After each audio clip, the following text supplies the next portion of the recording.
Assalomu alaykum, hurmatli obunachilarim. Bugun men sizlarga uy sharoitida dimlama pishirishni o'rgataman. Sabzi hamda kartoshkalarni yaxshilab so'yib olamiz, epga qulay qilib. Shalg'am ham solamiz. Ichki kishi bo'lsangiz, o'shanga qarab mahsulotni solsangiz bo'ladi. Qizil piyoz dimlamani shirin qiladi. Bagalarni ham tozalab olamiz yaxshilab. Keyin chiroyli qilib tozalab yuvib olamiz hammasini. Yuvib bo'lganimizdan keyin go'shtni tuzlab qo'yamiz. Keyin esa to'g'rab chiroyli qilib qo'yamiz.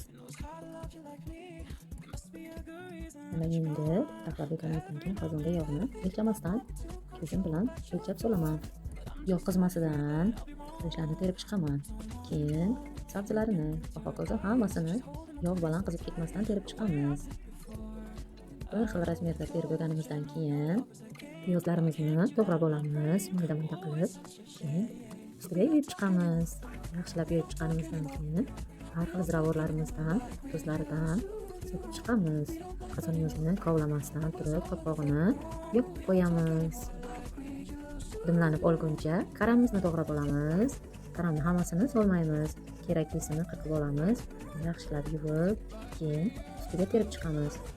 Hamma joy yopilguncha ustidan keraklicha yopib olamiz va ustidan solyonini suvini solamiz. Qopqog'ini qo'yganimizdan keyin 1 soatga past olovda qo'yamiz. Qarabsizki, dimlamamiz tayyor. Baho berasizlar, azizlar. Rahmat.